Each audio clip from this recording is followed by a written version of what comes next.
Assalamualaikum warahmatullahi wabarakatuh. Halo semuanya, hari ini kita bakal bahas salah satu kerajaan Islam pertama di Jawa Tengah, yaitu Kerajaan Pajang. Bersama aku dan 3 narasumber lainnya, ada Halimah, ada Ryan, dan ada Hanza. Halo semuanya. Halo semua, senang banget bisa ngobrolin sejarah hari ini. Hai semuanya. Halo, siap bahas Kerajaan Pajang nih. Kita mulai dari awal dulu ya, Lin. Bisa jelaskan teori masuk agama Islam ke Indonesia?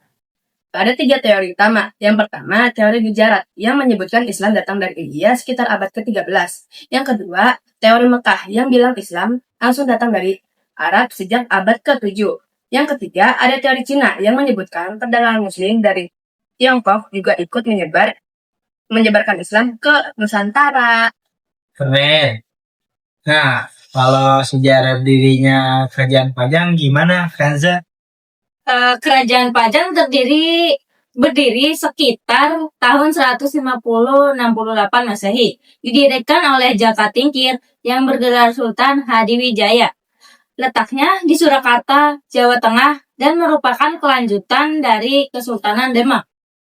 Menarik. Kalau rajanya siapa aja, Ryan? Raja pertama adalah Sultan Hadiwijaya, lalu setelah itu digantikan oleh Arya Pagiri dan kemudian Pangeran Benawa. Tapi setelah wafatnya Pangeran Benawa, Kerajaan Pajang mulai mengalami kemunduran. Berarti masa kejayaan dan kemundurannya gimana tuh, Halimah? Masa kejayaan ada di masa Sultan Hadiwijaya yang berhasil menyatukan wilayah Jawa Tengah dan Jawa Timur. Tapi setelah beliau wafat, terjadilah perebutan kekuasaan dan akhirnya Pajang diganti dengan Kerajaan Mataram Islam. Oke, kalau kondisi sosial, politik, dan ekonominya gimana, Hanza? Kondisi sosialnya cukup maju karena Islam mulai berkembang pesat. Politiknya stabil di awal tapi goyah setelah raja pertama wafat. Ekonominya berkembang lewat perdagangan dan pertanian. Karena lokasinya strategis di pedalaman Jawa. Terakhir nih, Ryan, apa saja peninggalan dari Kerajaan Pajang? Beberapa peninggalan antara lain makam Sultan Hadiwijaya di Butuh, Pajang, keris pusaka Kiai Setan Kober, dan juga berbagai peninggalan budaya Surakarta. Wah, lengkap banget. Jadi bisa disimpulkan kalau Kerajaan Pajang itu punya peran penting dalam penyebaran Islam di Jawa dan jadi jembatan menuju Mataram Islam. Betul banget. Setuju.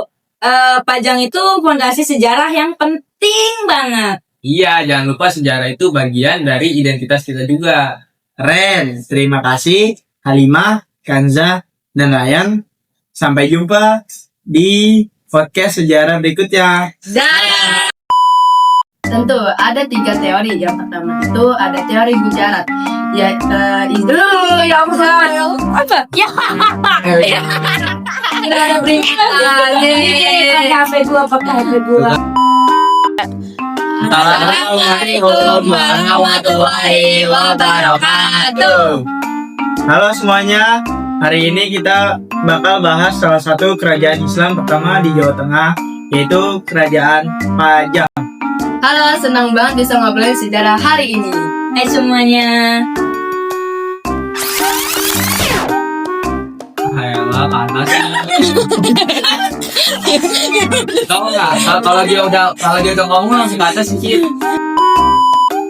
Wah, lengkap banget.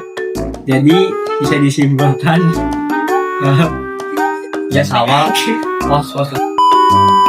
Wah, lengkap banget. Jadi bisa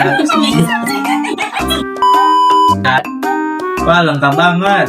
Jadi bisa disimpulkan kalau Kerajaan Pajang itu punya Sawal. 3.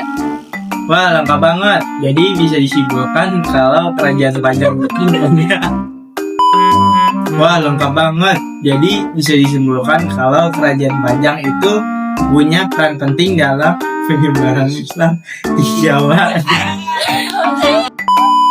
Ada 3 teori utama. Pertama itu teori Gujarat yang menyebutkan Islam datang dari India sekitar abad ke-13. Yang kedua, teori Mekah yang bilang Islam langsung datang dari Arab sejak abad ke-7. 3 teori utama. Yang pertama itu teori Gujarat yang menyebutkan Islam datang dari India sekitar abad ke-13. Yang kedua ada teori Mekah yang Itu